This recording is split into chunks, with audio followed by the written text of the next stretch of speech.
You can come in, you know? Yeah. I mean, there's no place to sit, but you're welcome to stand over here. Oh, I didn't know there were so many of you. Go out, go out. My friends, during this song, I'm gonna make a toast. If you wanna join in this community moment, raise your hand and be counted. 1, 2, 3, 4, 5, 6, 7, 8, 9, 10, 11, 12, 13, 14, 15, 16, 17, 18, 19, 20, 21, 22. 22, I think we're at. 23, 24. Well, you know the first sign that you're gonna have to leave your neighborhood is when vintage clothing shops show up. Nothing worse for a neighborhood than poor people with style.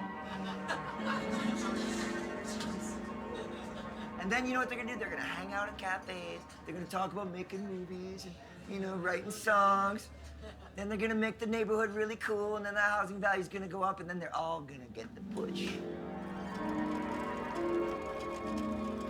You can't keep up with the housing market? Well, off you go. When faced with such stupidity, when faced with a system that is so backwards and broken and based on lies, there is something so pure and so good about life that it can give us the hope to carry on.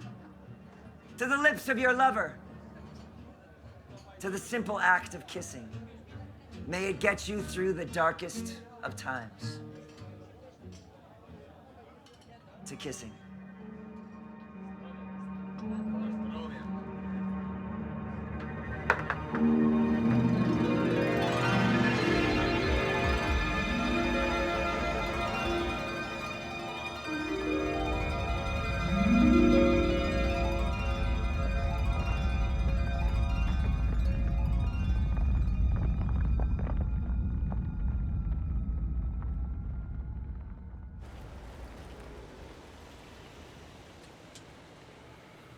I was actually a school teacher for about 10 years. I taught French as a second language, teaching the unteachable to the unteachable. I taught about 10,000 classes and I got bored. But here we go now.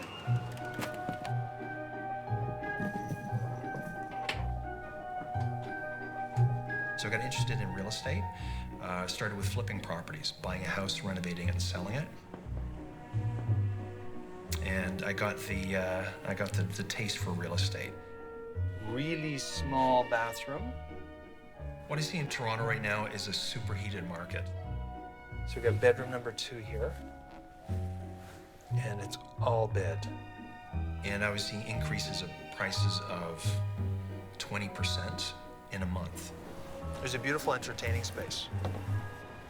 So it'll be very attractive to the buyers. You can see yourself out here entertaining, having a quiet time. Dinner out here, barbecue back here. An essential part of staging. Don't miss the cat. Meow. Again, I get the question as a realtor, what percentage over the list price will it sell for? And the answer is no idea. So you're coming in, it's okay. Somebody's not gonna go, ew, ugly pictures. However, if you put something beautiful in, so I've got some traditional stuff, photography. For some reason, I put this one in the bathrooms. And this makes it just beautiful and somehow intimate. I don't know, I think it contributes to that feeling of your home.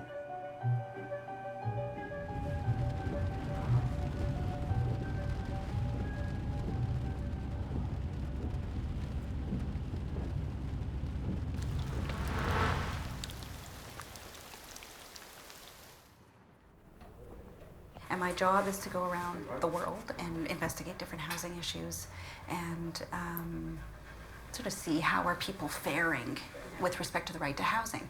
But maybe you could tell me a bit about how you came to needing to have a rent strike. Well, for me personally, I have a mouse problem, I have a cockroach problem, I've got things that need to be repaired in the building. They withhold services. They run you around in circles. They frustrate you. You get fed up. You just want to leave. But where are we going to go? The rent situation all over Toronto is the same way. very It's well it's could be. eviction by another name. Yeah. And have you had any response from Metcalf yet? I guess it's Harassment. harassment. Yeah. Harassing, yeah. Barb had a sign on her. She had a sign on her balcony about the rent strike, and they threatened to evict her.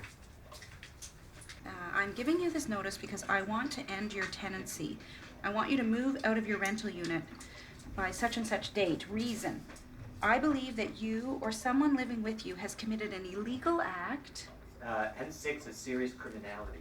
Yeah. Oh my- Drugs. For legal action.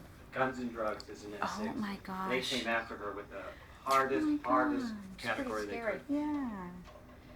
So this was based on the banner? Yeah.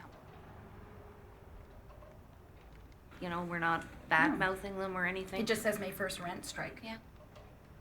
They own 19 buildings in the area, and that's their plan for all the buildings, is to get people like us out.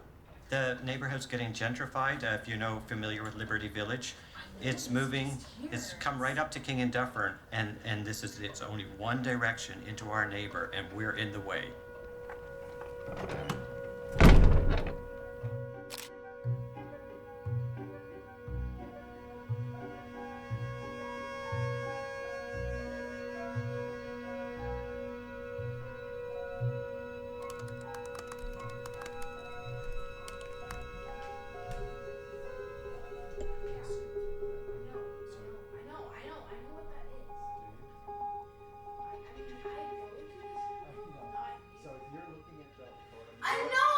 Shh, oh my God, you're so loud.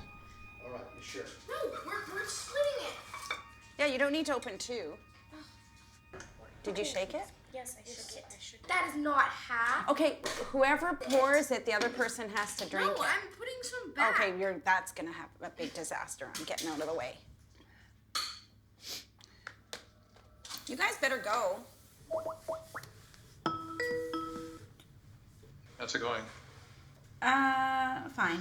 So that chart, did you go directly to the chart? Yeah. In the Greater Toronto Area, for example, in the last 30 years, housing prices have increased by 425%, whereas in a similar 30-year period, average family income has only grown by 133%. So something else is in play, and clearly it's not the economic fundamentals, as you can see from the above graph. So are you gonna send us around or what? No, I don't know. I would need to check the numbers first, but it's pretty, it's pretty grim.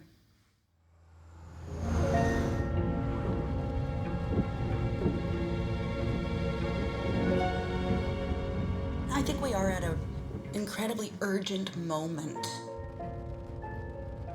The extent to which we're seeing urbanization collide with stagnant wages and a lack of affordability is unprecedented. So you have poor people really struggling now, like never before. But then you also have the middle class unable to afford to live in cities and provide the services that are necessary for a city. I don't want to overuse the word crisis, but it suggests a crisis. So then we start asking, wait a second, who's going to live in cities? Who are cities for?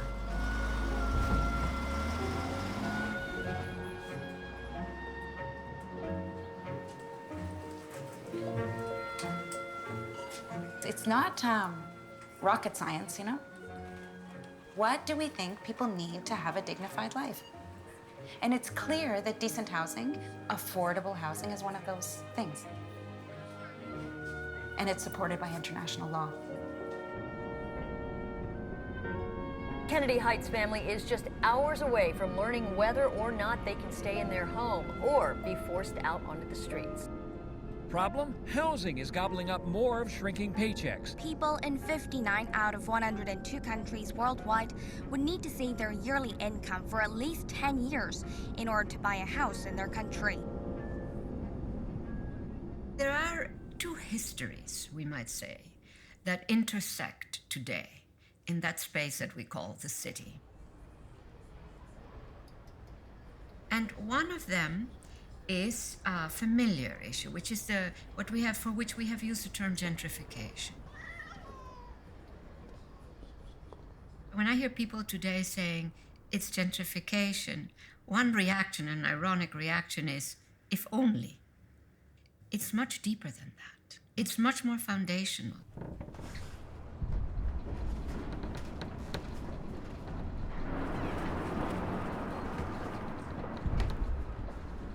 Con todo lo que esta casa se desniveló esta casa. El piso se fue hacia abajo, está desnivelado todo. We're in the home of an older woman. It's like she's living on top of who is being pressured to abandon her home because it's in the midst of this big new development. Here there was a hospital. It's been demolished. And it was demolished to make way for condominiums, luxury condominiums, and they don't even own this land. I've heard that there are many units standing vacant already, luxury condos and lofts, because no one in Valparaiso can afford to buy and purchase any of these units. So these developments are clearly not for the people of Valparaiso.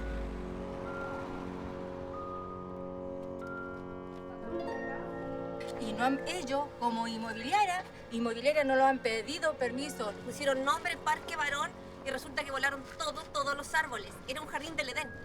Olivos, almendros, ciruelos. Todos los niños, todos entraban a jugar y volaron todos los árboles, no hay nada. El Parque Barón, la palabra parque es cero. Well, this is what I'm seeing happening around the world. The buying up of land, the displacement of the poorest people, and the putting up of luxury units that are not actually for the people who live in the community.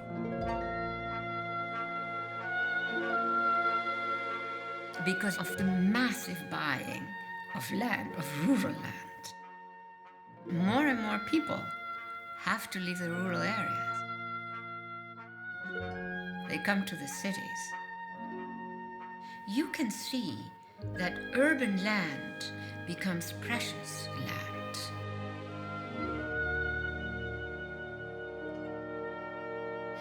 Then that earlier gentrification story is sort of an older history.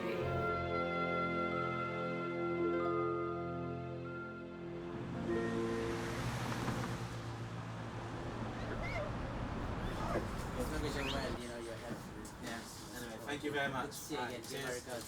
I was very proud to live in Notting Hill. When you go somewhere, where do you live? Oh, Notting Hill, because they've heard about the film or whatever. And you think, yeah, Notting Hill.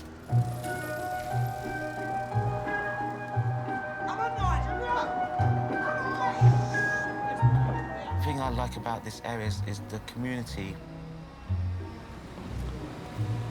You know, your friends are from all faiths, all colours. There's one word for this community, it's a family. It's actually a family because even if we don't know each other, we know each other by face. I was born just 5 minutes from here, and in the 70s and 80s and 90s, I've seen the whole area change. You know, some pop stars and people moving into the area because they like the vibe. The vibe is really cool. You know, people who've seen the film, they come over from all around the world. They want to see where the Blue Door is. They want to see the bookshop. It became a very, very trendy place to live. And then the new school and new leisure centre, that's going to attract the wealthy people to come down to the area. And then they start buying up properties. Don't need to live there. But, you know, because it's a fantastic investment for them. Better than putting it in the bank. So our fourth stop on the highlight tour of London kleptocracy properties. These two properties are worth perhaps £20 million each.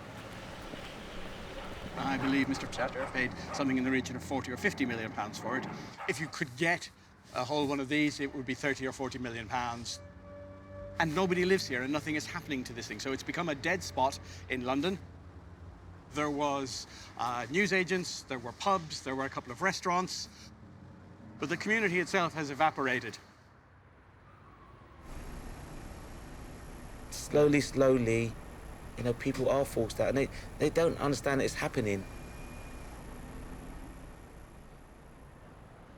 So we purchased our flat in '94. If I sold my flat, I could not live in Kensington, Chelsea. I'd be forced out of the area. You know, I'd have to actually probably move out of London.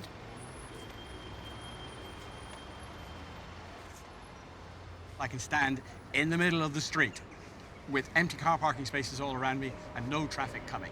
This place is now a bit of a dead zone. We have very little indication of who the owners are. And a lot of them are completely empty, so you can't go up and ask them who they are. They're actually just empty all the time.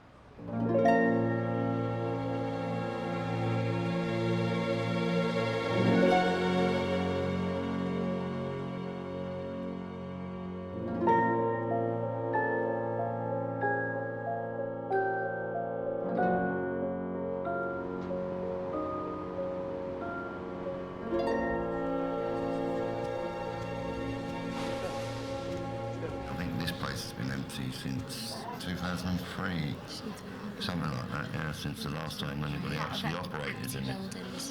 Lots of empty buildings about and lots of homeless about, so it just makes sense. Who bought this place, do you know? Mr. Qatari, Yeah, he's apparently. from Qatar. Apparently he's an ex-army general from Qatar. And do you know how much he paid for this place? £25 million package. Right. Ludicrous. Who? How many homeless people are there? How many empty buildings? It's just... Do you have a demand as a group? Are you guys, like, organised at all? Yeah, just to start housing people, basically, or we'll keep squatting these multi-million-pound buildings until something is sorted. Occupy Belgravia. Yeah. We will keep getting these places, and we will keep doing it until something is sorted out. Who else is going to help them? Someone's got to do this. One way of putting it is, this is not at all about housing. The buildings, they function as assets. You want those houses to be empty and unused, because then you can play with them.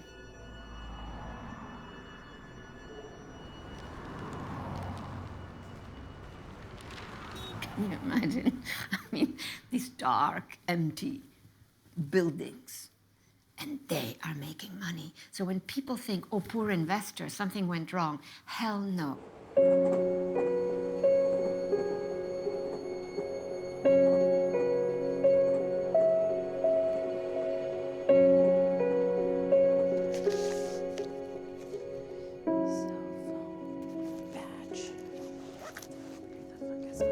My first reaction to learning about this phenomenon of vacant dwellings, I was pretty outraged. I remain outraged.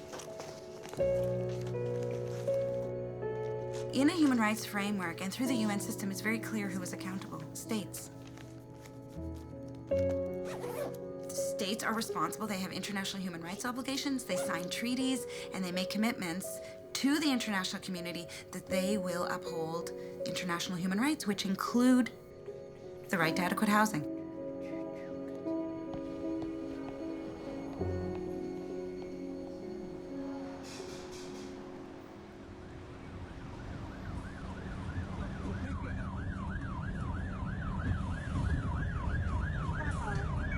That's a real bluff.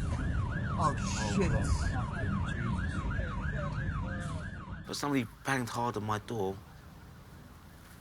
and then I opened the front door, and there's just a blanket of black smoke. So I just closed the door, very calmly thinking, oh, there's a fire. How is that possible? It's jumped up all the way along the flats. How the fuck is that even possible? And that was the beginning of the fire. We were still in there for 2.5 hours. That's the beginning. That's...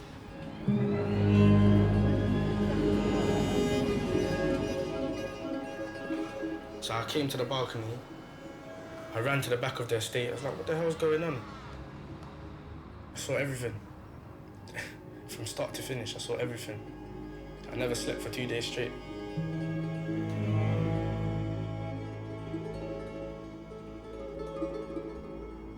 When I heard about it, I was in Canada and watching it unfold through Twitter, and then I started getting these details. Social housing estate, marginalized community set in a very rich, affluent borough. Allegations of poor housing conditions from before the fire. Then I see an arm up to about here come through the smoke and kind of grab my wife, and then another arm on the other side come to kind of grab myself. And I said, how about my dog, my dog? The officer said, no, I'm sorry, we're gonna have to go. So I just looked at my dog, and it's just, amazing. My dog's my child. It's a 2-year-old beagle called Lewis Hamilton II. But he chose his own name. We give him the options, and he liked Lewis, so he was, yeah. And then we were off into the darkness. And then I'm going down, and then I'm treading on things. I think, oh, they must have the water pipes already in the stairwell. But then the realization, no, I think it's people. I think I'm treading on bodies. I'm treading on something. Something that is in my way.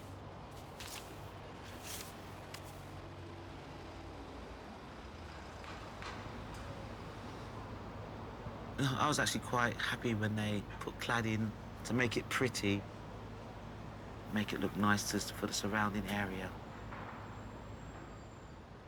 And somebody knew that they'd do it on the cheap.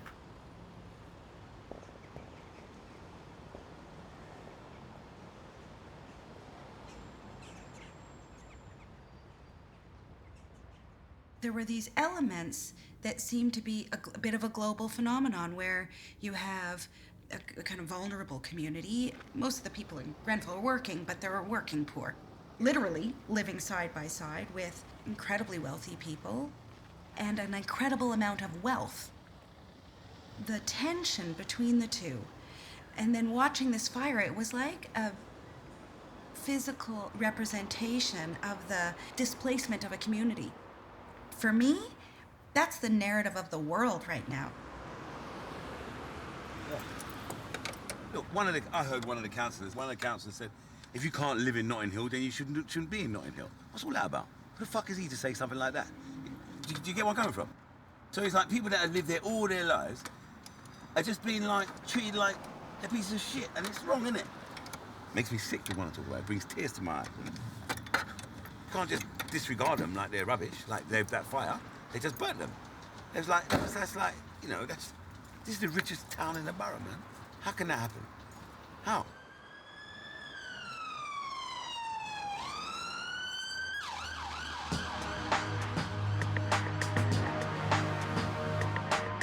Yeah, I've written lyrics. Me and my cousin have made a song for it.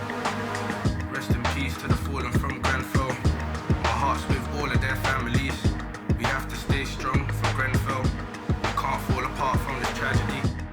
That community is special to me because it's well grown up. But people will be forced out. They try and push us out. The community is strong. We put foots down. We stand together. Our voice sings loud. I guarantee I'll stay here. I'll fight with everything that I've got, and I'll fight for the other people. Rest in peace to the fallen from Grenfell. My heart's with all of their families. We have to stay strong for Grenfell. We can't fall apart from this tragedy. You have human rights obligations, and you can't let these investors and the financial system run amok on its own. I say, wow, human rights, every single person has a bunch of rights. And then I have a question for you. And that is, are you a legal scholar on human rights? You just, Yes, okay. yes, So that's right. You have the instrumentality that is the law. Exactly. Because what I see is those with power, boy, can they deploy the law in ways that work for them. Stuff is happening, you know? Yeah.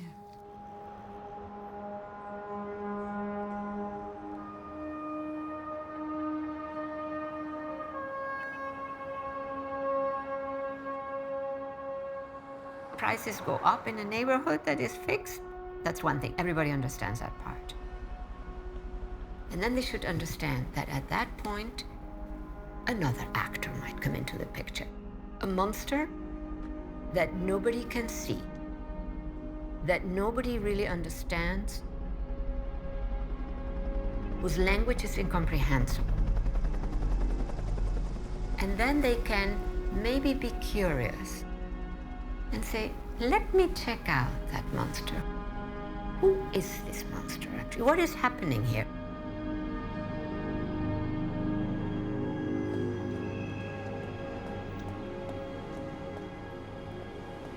I don't believe that capitalism itself is hugely problematic.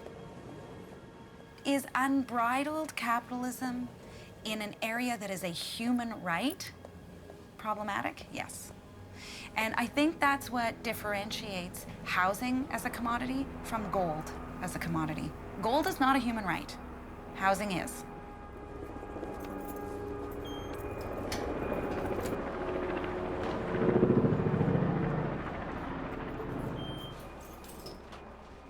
This building, this whole complex had 1,700. 1,700? Wow. Yeah, 1,700 units. Wow.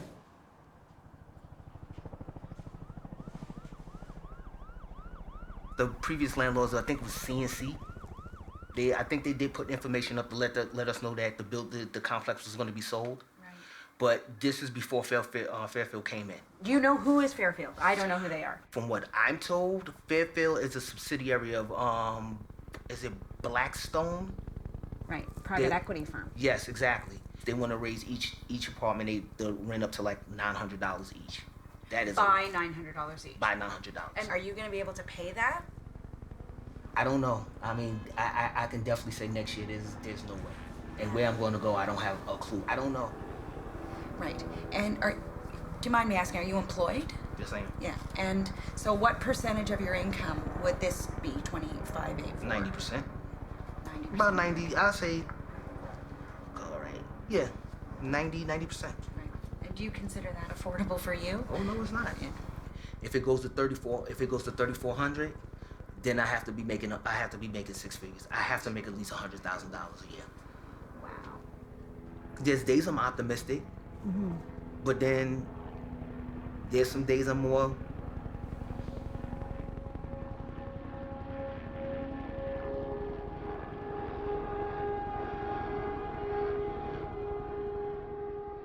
I think human rights law hasn't caught up. And it worries me that I haven't quite yet found the language. Because people are now coming to me more and more and wanting me to talk about it. But how do we describe it in a way that will make sense, resonate, and really get at that issue? I'm looking for that. I feel a little bit desperate about that. So maybe I need to keep talking to the people in the financial field.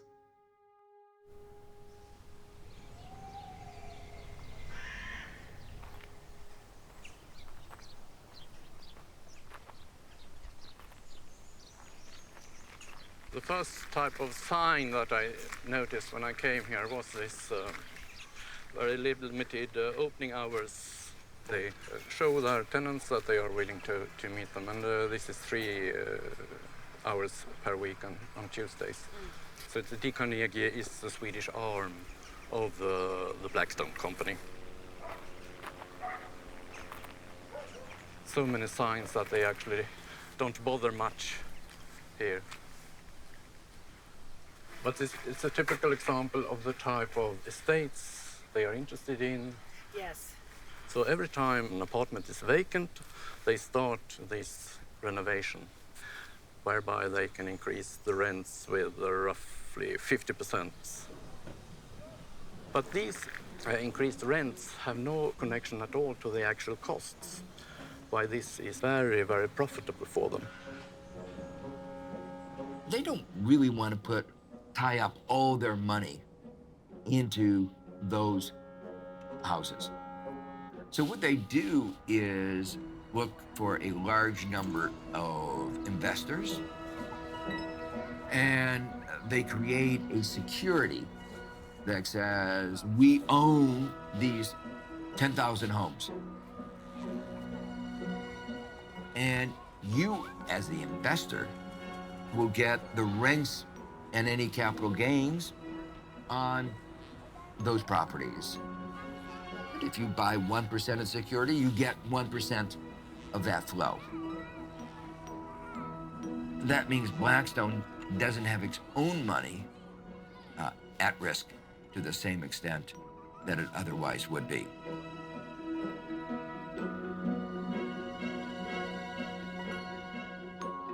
The house, you can buy, sell, buy, sell. The asset built on that house, you can sell it in less than a second. You can sell it 35 times in an hour if you are dealing with high-frequency trading. There is a total disconnect between the person living in the home and the person owning the home. Owning the house is only a means to making money.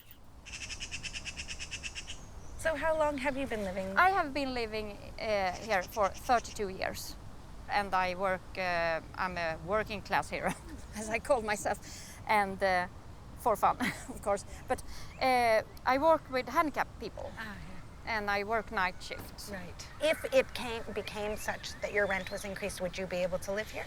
It would be very difficult, especially when you're a single parent. I mean, maybe I can work much more, but I think for me it will be difficult because I'm tired as it is.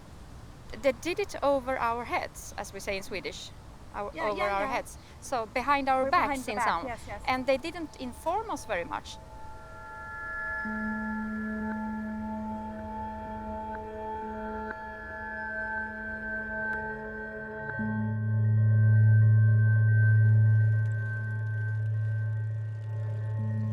Finance is very different from the bank. We all need banks, that's fine. That's, it sells something, we pay money for that. Finance is totally different. I always say finance sells something it does not have. And in doing that, it needs to actually invent brilliant instruments that allow it to invade other sectors. And that means that finance is basically an extractive sector. It might as well be mining. And the difference between finance as mining and the traditional bank is that the traditional bank wants the sons and daughters of its current clients to do better because it's commerce. Finance is like mining. Once it has extracted what it needs, it doesn't care what happens with the rest.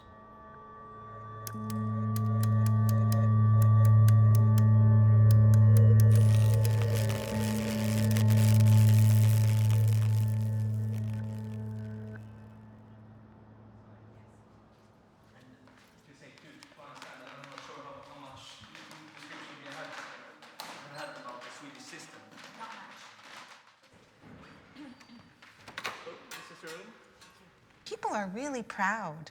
It's amazing, really proud of the very particular Swedish housing system. And I can see why as I'm learning a little bit more. It's a unique system and it's very protective of the people.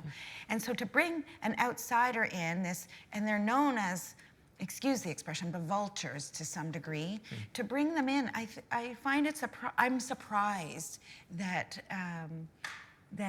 Stockholm or Sweden would do that, because you have such a special system. I would think you'd want to protect it. And to me, just if you look at the situation, that is done. And to me, that's it's not realistic to change the situation and to buy them back. I think that's impossible. Right. To me, if you compare with the tools, maybe that's a political issue, but it's already done.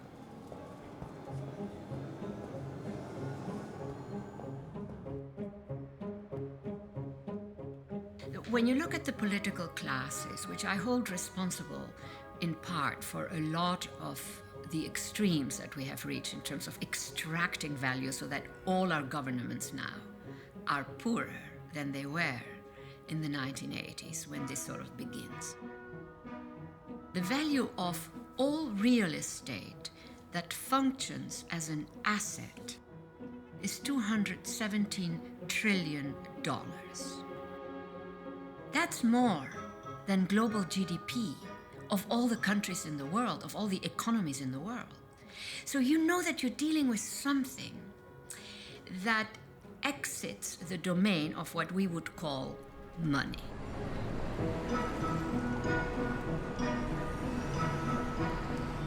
They're highly camouflaged extractions because they come in the shape of extraordinarily complex instruments that nobody who's not in that business can understand.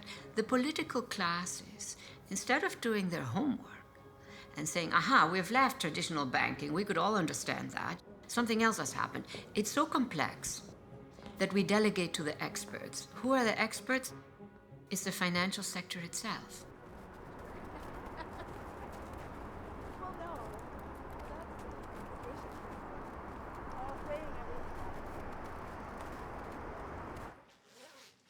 Goodbye, you. I'll see you and Ryan après l'école. Come on, Bean. Come on. Come on.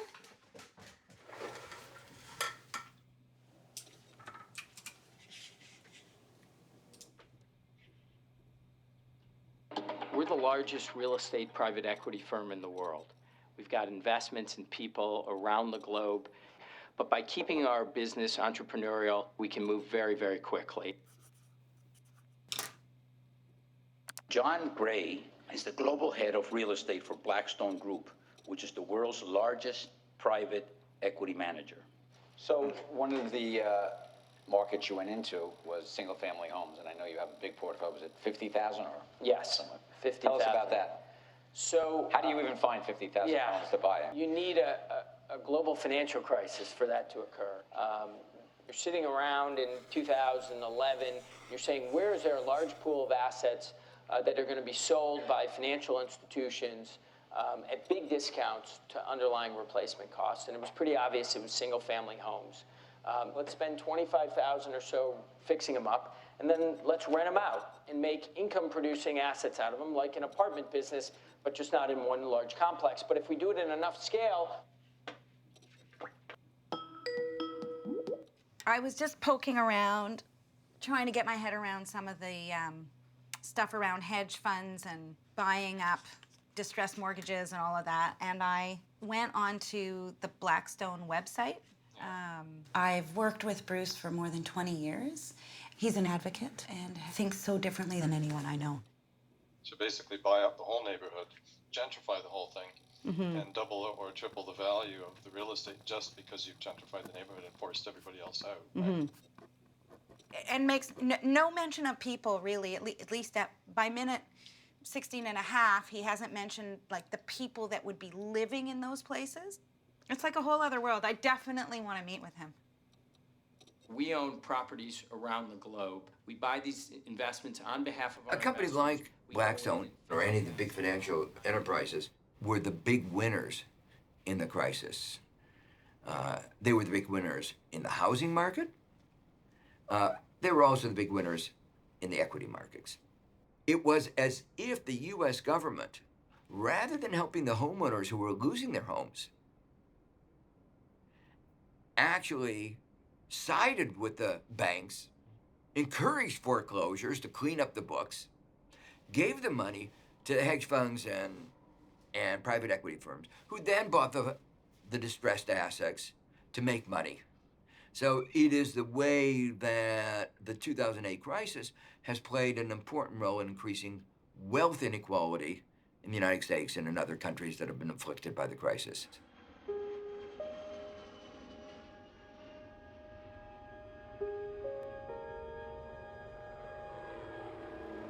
It doesn't totally work as a statement yet. Let me give you a snapshot of the new world of housing, and while I do so, I urge you to reflect on the images behind me. Right. Just like that? Yeah.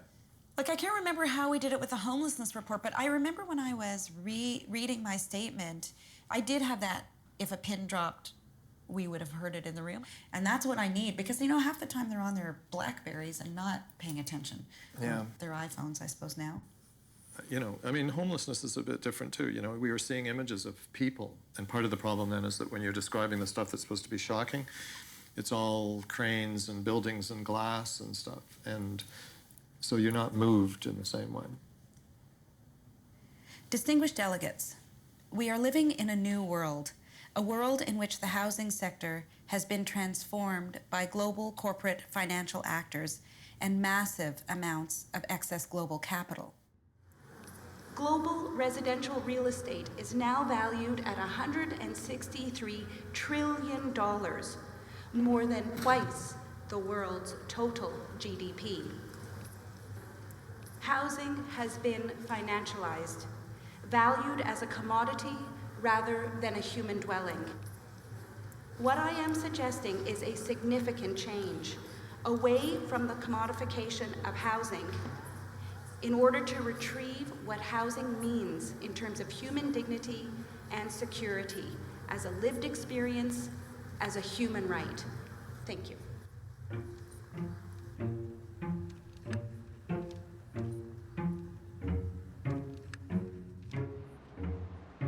Well, we're walking through the new buildings, the new estate, which is now called Elephant Park, which replaces the Haygate estate, where I used to live.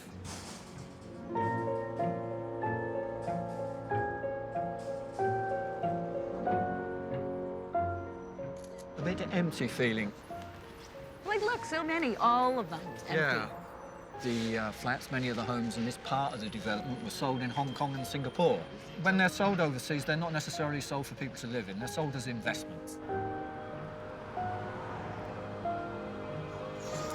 Welcome to my nightmare. This is, yeah, cell block 1. This is my place.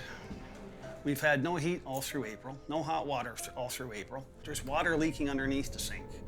It's just, you know, I need a whole new window because the windows don't close, they don't match. New owners have taken over. We haven't met them, we haven't seen them, we don't know anything about them. It could be Frosty the Snowman for all I know. And they're trying everything to evict us. Hay una persona como un abogado. Tu contrato está no bien. Tu contrato está fallo. 2017 enero ha dejado echan todo familia y último y único que solo yo, mi familia. Come out and show you the cameras. We got one here in the back. If you come out here and you look up to your top right-hand shoulder, up in the corner, you'll see another camera. And out here on the porch, you have the other camera right behind you. What is this, a fucking prison? I've never had to live like this. I just don't know what to do anymore. And without this, you know, I'll be out on the street with the heavens pissing on me. Yo una visto una familia llora mucho. ¿Por qué? Él también vive aquí 20 años.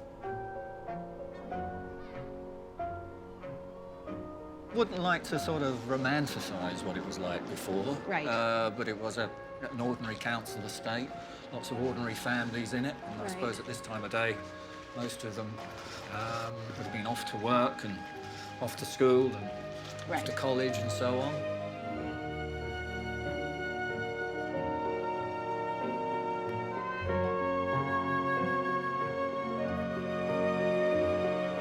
This is where I grew up, you know? And I'll be hell-bent and bound if I'm gonna be pushed out of here, you know? Or bullied out of here, for that matter. Bye. Bye, sweetheart. See ya. Bye, boo. You be a good girl? Okay. All right. Bye. Have fun. I'll see you, Sam. All right, okay, see you guys. Bye. Bye, Danielle.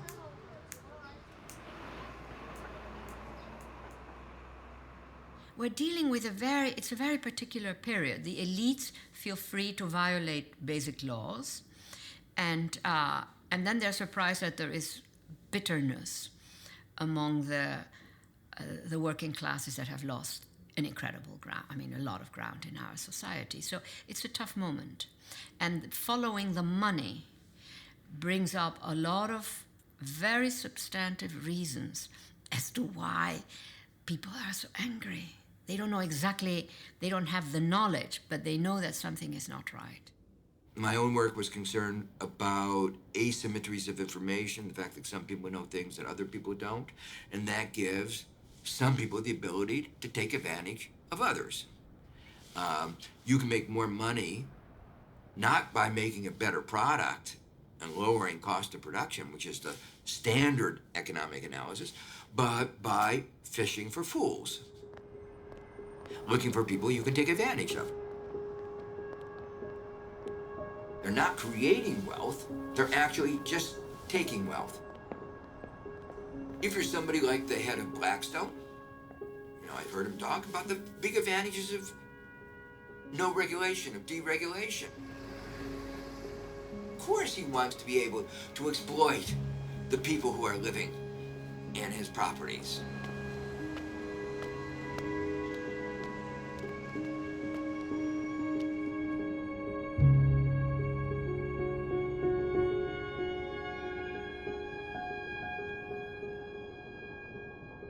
Preparing for a meeting with Blackstone, what questions would you have the Special Rapporteur ask Blackstone, depending on who I meet there?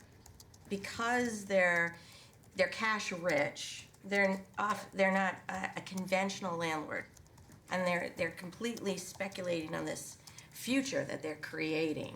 When you're a company on the size and scale of Blackstone, you can buy a whole neighborhood.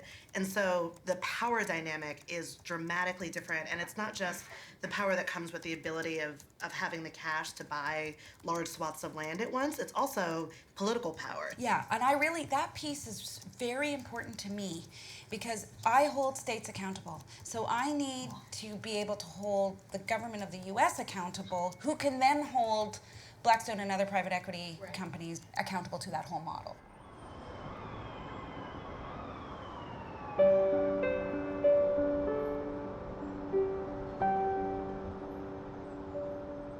In my family, my immediate nuclear family, whenever there's a problem that arises, I always say to my kids and my partner, the only way to get through this, whatever it is to talk about it.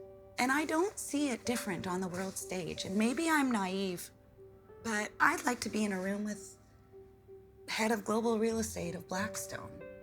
If I can get him to talk about the human side of this, then we might get somewhere.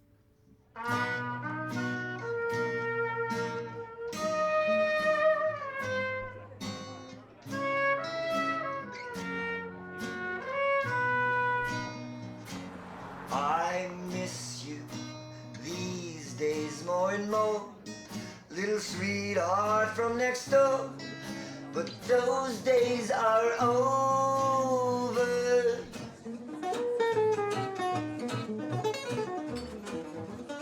People could be having a great time, and then you can just kind of see it physically on their bodies when they get to that topic. You can see it in their eyes and see it on how they hold their shoulders, and I don't know how long we can live here. I don't know how long we're gonna be able to stay.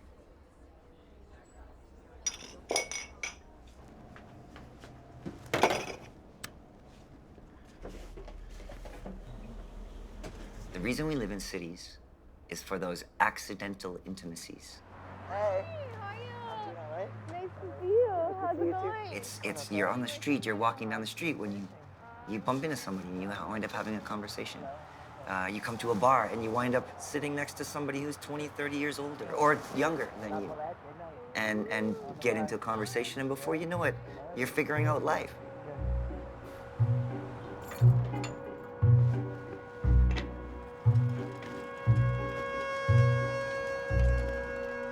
The big thing that pisses me off is that everywhere there's a condo, there's another Shoppers Drug Mart and another TD Bank and another corporate store. pulling our money out of the community when our money should be circulating within us.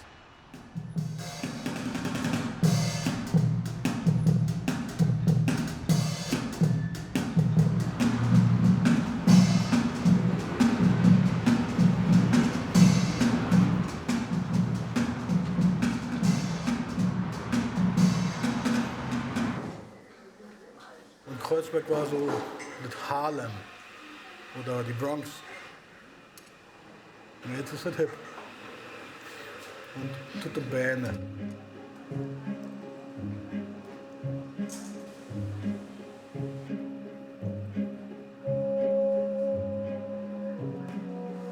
Ein Brief, da steht drinne, Ihr Vertrag läuft ab. Ich möchte gerne eine Neuverhandlung. Wenn nicht, Kündigung. Das war. 600 € mehr. Jetzt im nächsten Monat.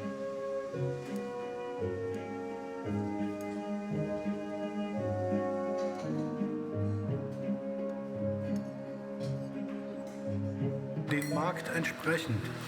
Ich weiß nicht, was er an Markt hier sieht. An Laufkundschaft, an Frequenzierung. Keine Ahnung.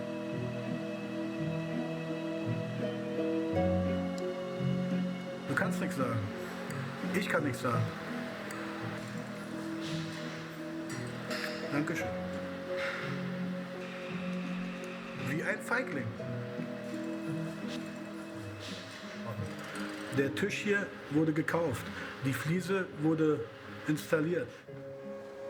Das sind alles Investitionskosten. Also bin ich gefangen in meinem eigenen Laden.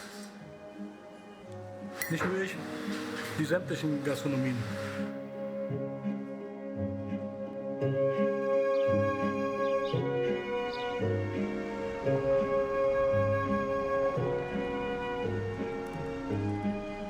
Also hier in Kreuzberg haben wir noch mal viel höhere Mietsteigerungen als in Berlin. Während in Berlin ungefähr eine 20-prozentige Mietsteigerung ist, dann haben wir hier teilweise 70% bei der Neuvermietung. Aber Kreuzberg ist ein rebellischer Bezirk schon immer gewesen. Und wir haben jetzt die Möglichkeit auch zu zeigen, auch Deutschland zu zeigen, vielleicht der Welt zu zeigen, dass wir dagegenhalten können.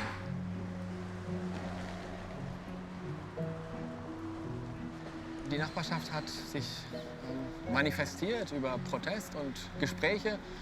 Und am Ende gab es Verhandlungen auch mit der Politik zusammen und dass es Initiativen gibt, die sagen, okay, wir wollen diese Orte erhalten, das sind Treffpunkte für alle. Und das kann ein Buchladen sein, das kann ein Gemüseladen sein. Wir versuchen, alle Instrumente zu nutzen, um einen Teil der Stadt wieder zurückzukaufen. Fast 40 Häuser, die wir gesichert haben in 2 Jahren. Und das sind über 1000 Wohnungen. Das ist nicht wenig.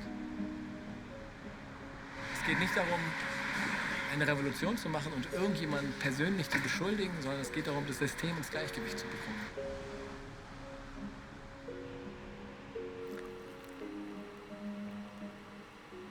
Wie weit willst du denn gegen den Strom schwimmen? Kannst du nicht, das ist so.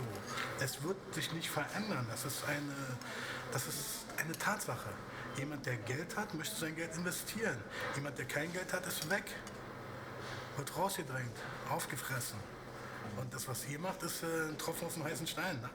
Also ist vorbei, der Zug ist schon weg. Schau, du bist auch. Ja, ich muss jetzt anziehen. Was ich eigentlich ja nicht will.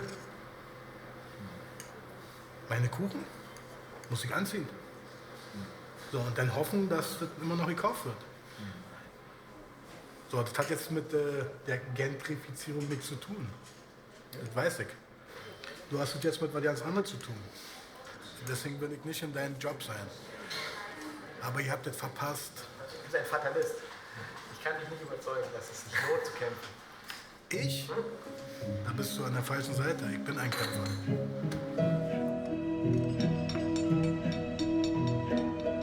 If I need a computer, I'm not going to go to the factory. I need a franchise. But do I really need a multinational to have a cup of coffee in my neighborhood? When you you have a Starbucks, it means that some of the consumption capacity of the neighborhood poof, goes away to the corporate. And then it just becomes money that finance can use.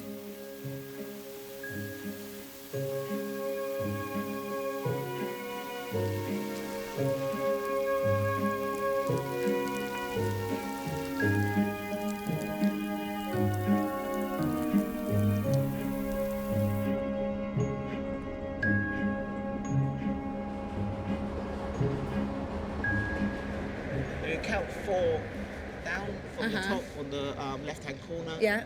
My flat was there. Oh my God. I actually bought my flat, so I own that flat. I paid my mortgage. The problem is the prices around here, you know, for a ground floor, any flat around here, is extortionate. Yeah. And they wanted to give us like a little bit of money and say, off you go. But then I'll have to move out of London.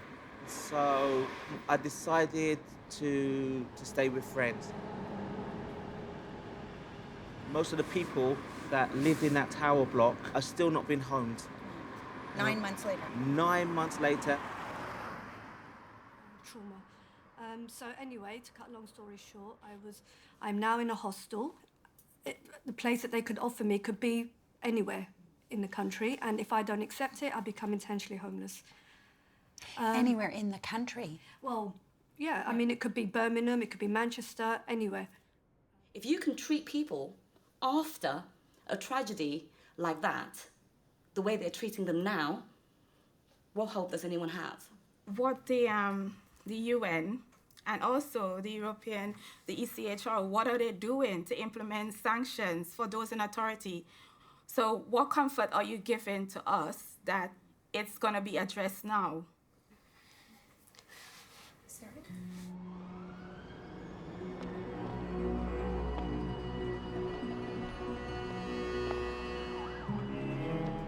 There must have been a time when somehow, you know, if you want to come to the city, you had a job in the city, you could live in the city.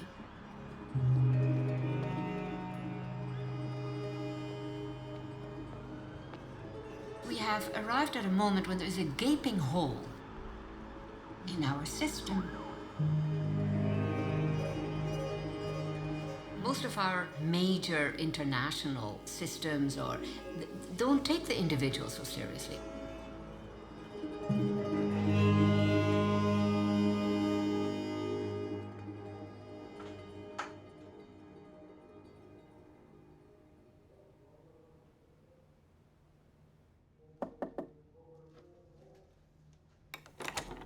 Come on in. So, how's it going? How'd you sleep? Not bad. But did you see the email? I just forwarded it to you from Blackstone. And? Shall I read it? Why? What'd they say? They canceled the meeting. Oh, shit. He says, your email was timely. I need to cancel our meeting. And then he says, I hope you have a productive trip to New York. So, like, no... Nothing about rescheduling. No, you know, it's not very nice. It's hard to... I mean, they're living in a totally different world than you are. So, but it would have been an interesting conversation.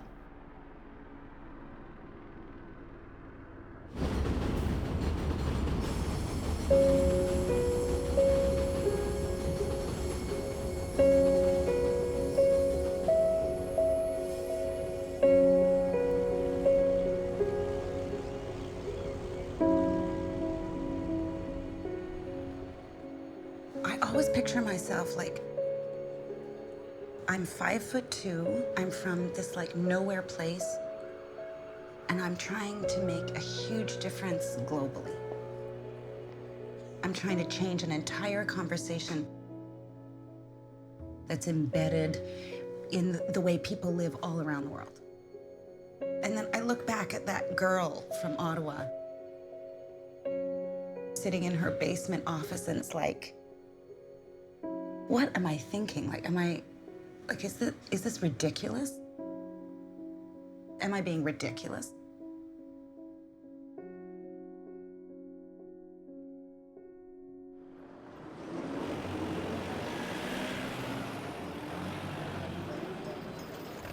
Questo è vetro blindato.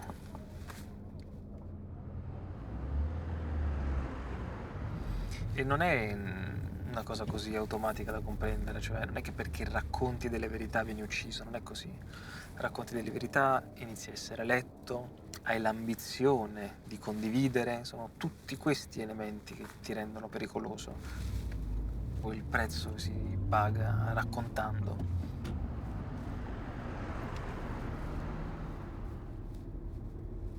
Avevo 26 anni quando tutto è iniziato e sono 11 anni così, ma sono abituato alle battaglie.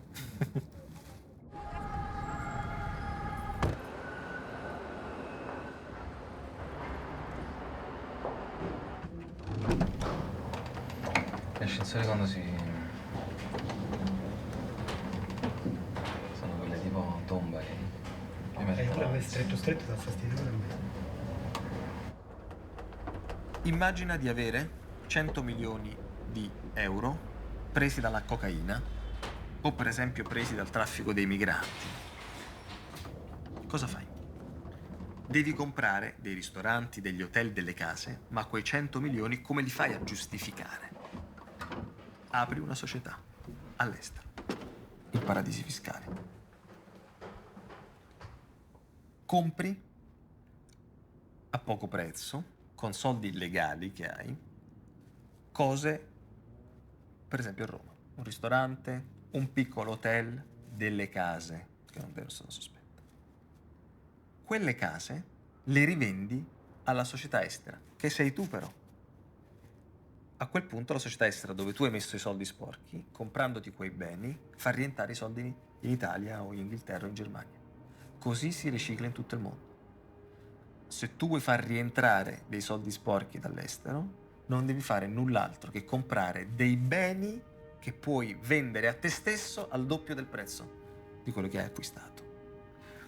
Questo meccanismo non può essere attaccato.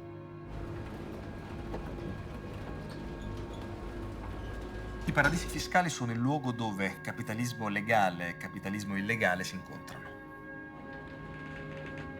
Cosa hanno in comune la regina Elisabetta e Rafael Caro Quintero, boss del narcotraffico messicano? Cosa hanno in comune le Shakira e la Apple?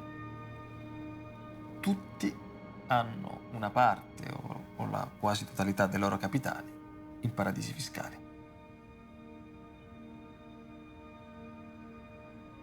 Le stesse banche fanno affari con i cartelli e fanno affari con chi fa denaro onestamente.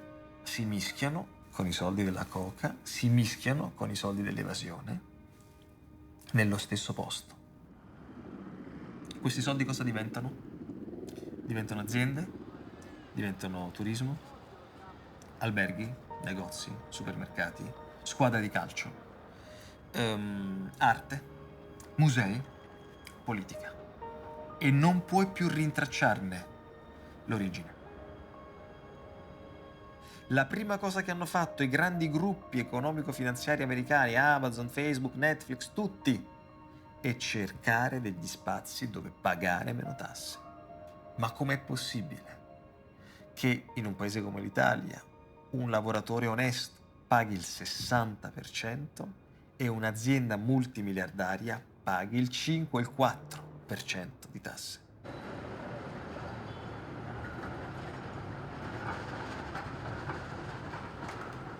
Qui abbiamo finito e stiamo scendendo giù. Ah no, scendo le scale? Vabbè, scendo scale vuoi secondo me.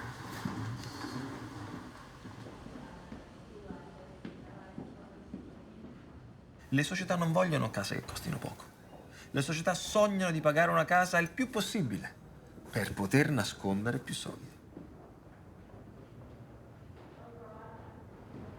A meno che non abbiano, come dire, soldi dalla famiglia, le prossime generazioni non avranno mai una casa.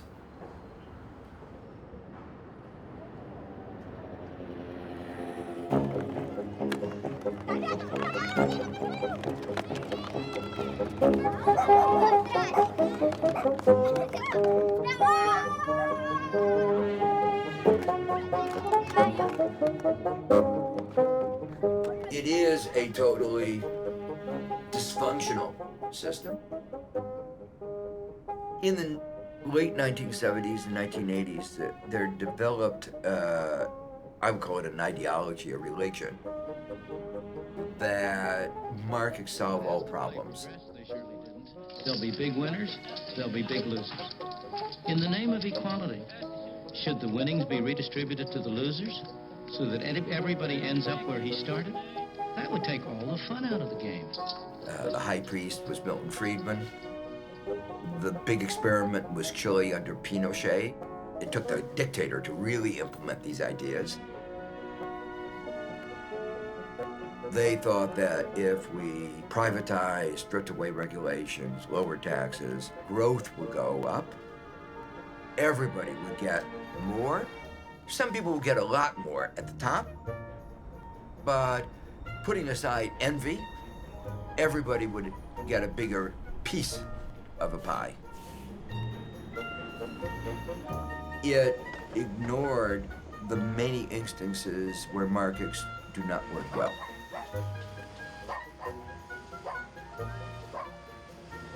What produced this tremendous improvement in technology? It was self-interest, or if you prefer, greed. The greed of producing. Milton Friedman gave them an economic argument for why they should be unconcerned about morality. Well, after a third of a century of this experiment, we now know that it's wrong. And that you can make money by destroying the world. And there's something wrong with that.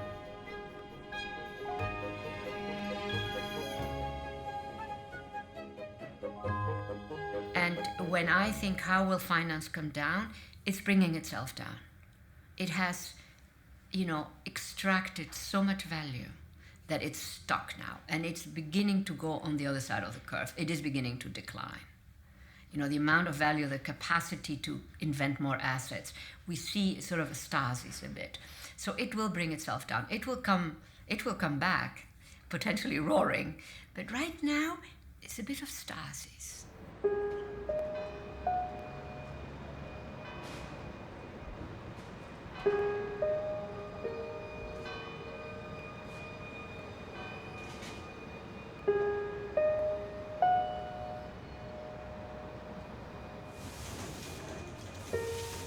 We need a worldwide, multi-sectoral movement.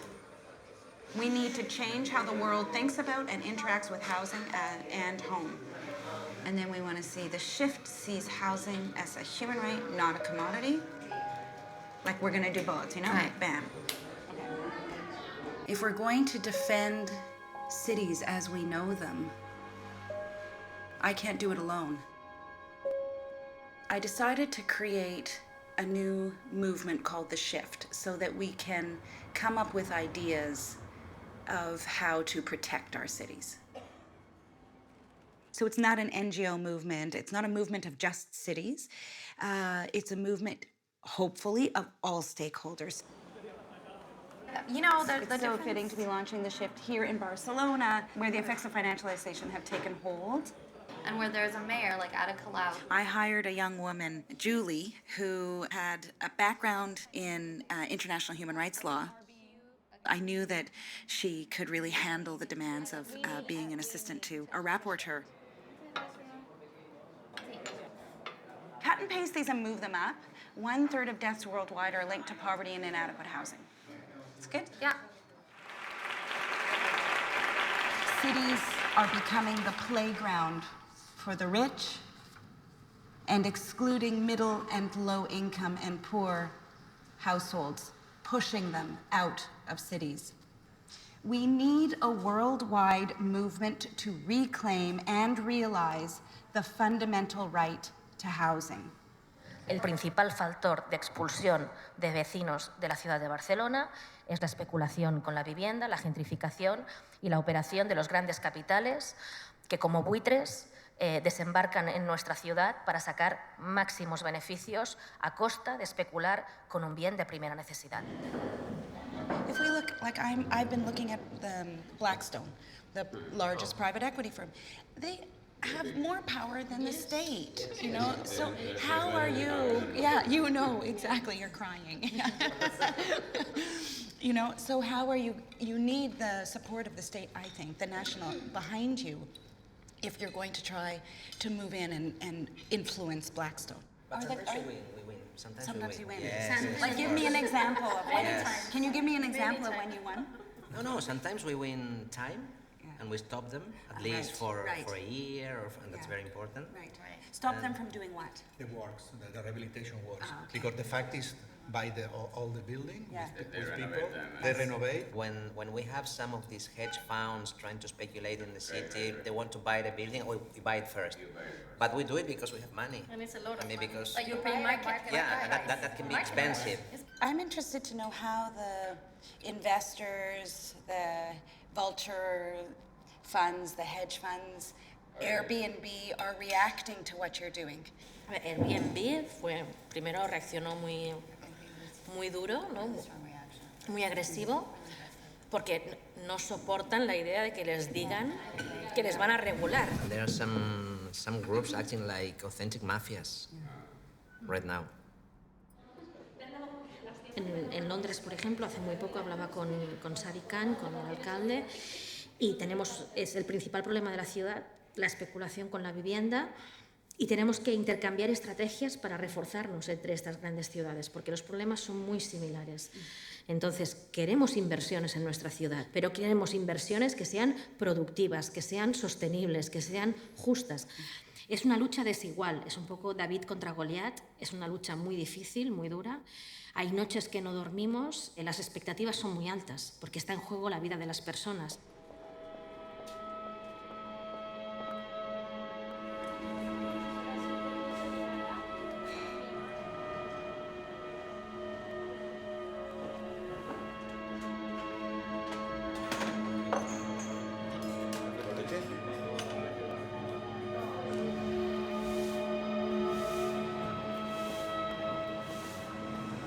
It was really incredible to see you and Ada there. You don't get that often. See two women, children, and to have that moment too where you can talk about your kids and like talk about changing the world from one breath to another is not something you see. It feels like it was so tiny. Before we got here, and then now it's like. So it's like the mayor of Barcelona is maybe going to pitch this to the mayor of New York, the mayor of London. So the question is, the big question, Julie, are you up for it? No, I'm up for it. Okay.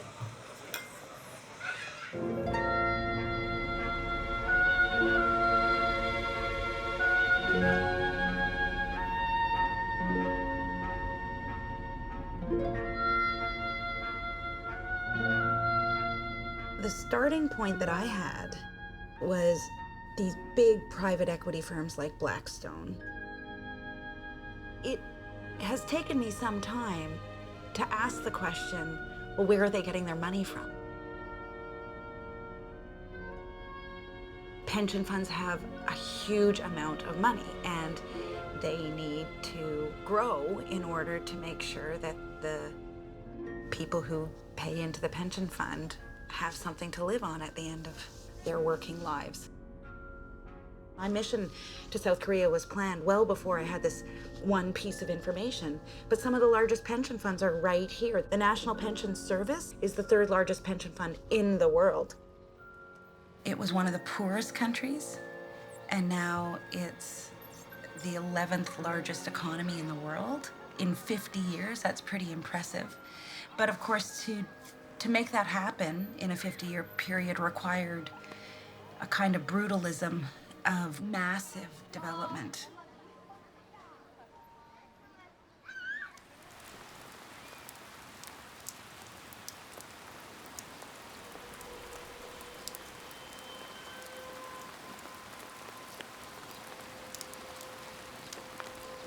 이게 340가구 정도가 됐었거든요. 340가구니까 여기는 2008년에 이제 용역이 들어오기 시작했고요. 이제 회사에서 건설 회사에서 고용한 용역, 용역과 더불어 이제 같이 뒤를 봐주는 경찰. 그리고 지금 이쪽에 넘어가면은 이제 그 집은 용역들이 한마루다가 주민들이 있으니까 한마루다가 벽을 부시고 들어가서 그리고 여성분들을 주먹으로 맞은 적도 많고 저희 이제 우리 집사람 같은 경우에도 그런데 그것도 배를 차갖고 그 누워있는 집사람을 배를 차서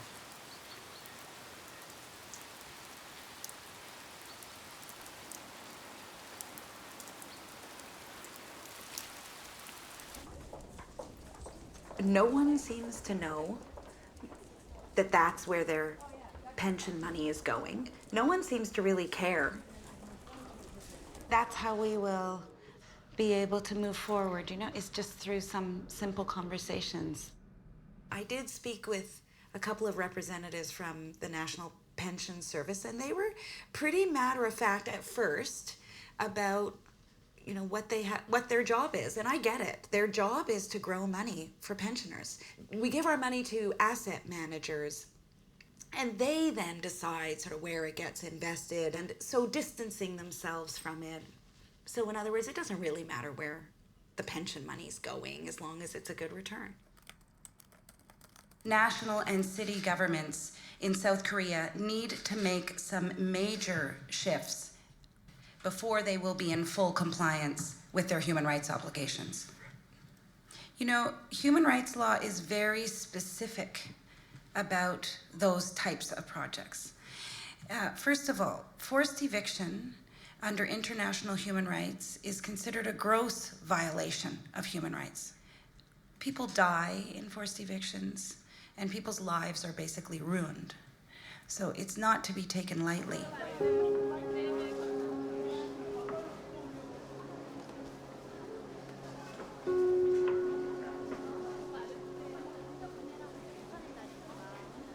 Core issues, climate change, housing, they ought to be embedded into the fiduciary frameworks of pension funds.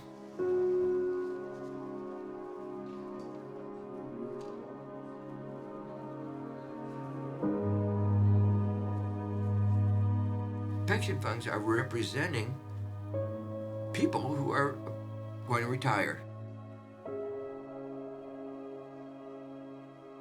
And you have to ask, how would they feel about this? Would they feel comfortable with owning shares in a company that is that immoral?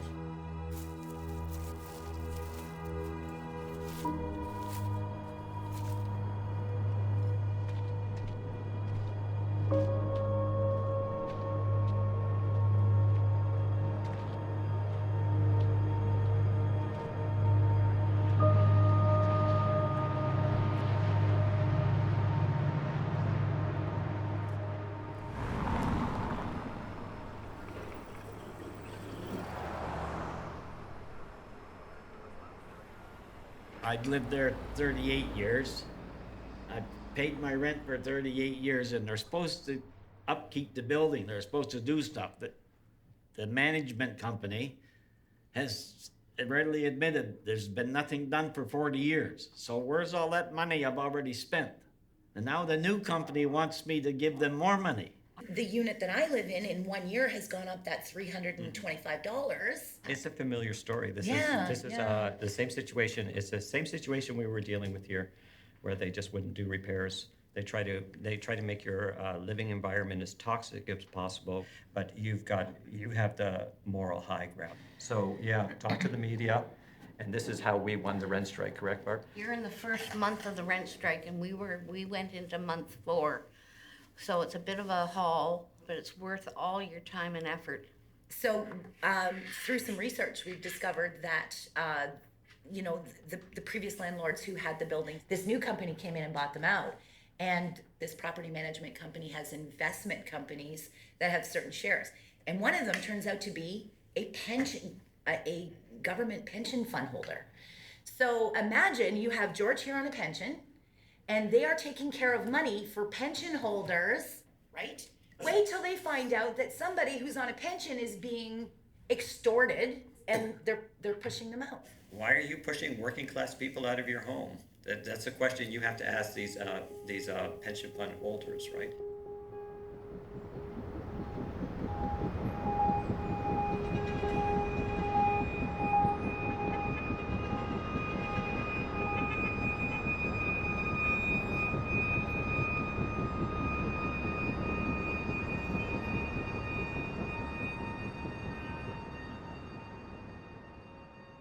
The one thing that we are weak on that has been brought up to me a couple of times is that this is rhetoric, it's political grandstanding, but I see value in rhetoric these days. I do too. I think the battle is rhetoric. When people when they hear their government say that this is a human right, it empowers the citizens. I mean, that's not rhetoric.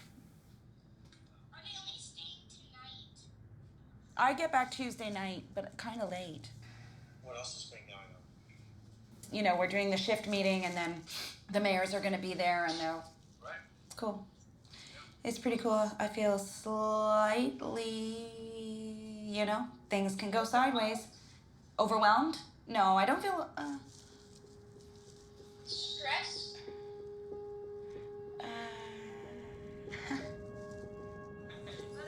Hi, I'm Leilani, the Special Rapporteur, yes. I'm Barbara from the Mayor's team. Ah, very nice to meet you. Yeah, great Yes, finally. Yes. Yes. Good to see you. Yes, good to see you. Again. Yes.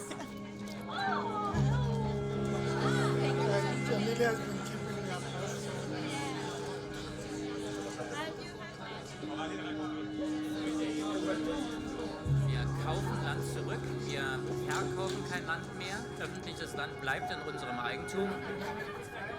Entonces hemos puesto una multa, hemos puesto una sanción de 600.000 euros, que es la multa más grande que se ha puesto nunca, y Airbnb, que no quería hablar con nosotros, ahora sí quiere hablar con nosotros. It's an example. We have come together with cities, with partners, with local government associations to build a partnership.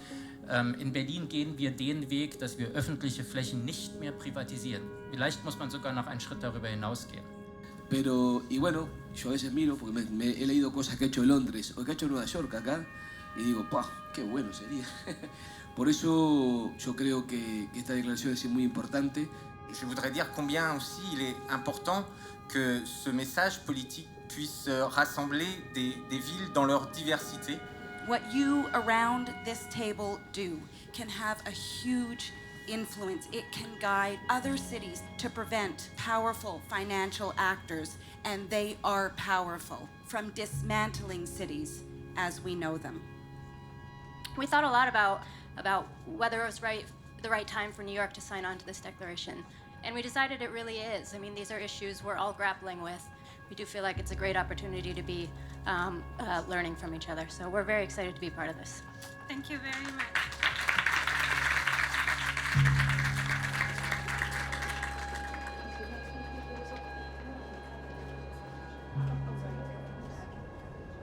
I don't have any pictures of you. Now I do. Anyway, we should do another piece. Now Jane Dudman is back from The Guardian.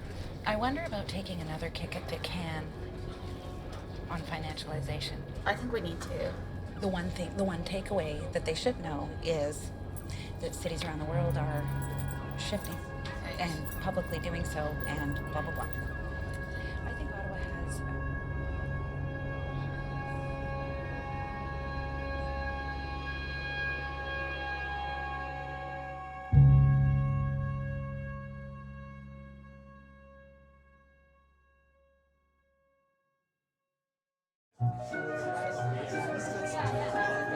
Every place I've been, people are really hospitable. In Serbia, you could show up for lunch with 16 people and they're like, here, let's have the 14-year-old rakia, that grandpa made. I have two things here for you that I'm hoping will help you move forward to ensuring the right to housing is in the National Housing Strategy. The first one is like totally practical. Draft legislation. Yeah, it's amazing.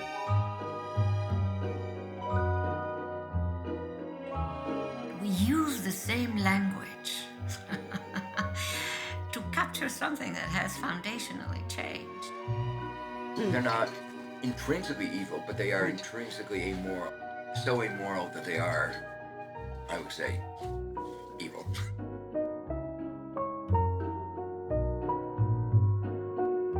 I'm the agent who's helping Kieran find a place, and we saw your place today.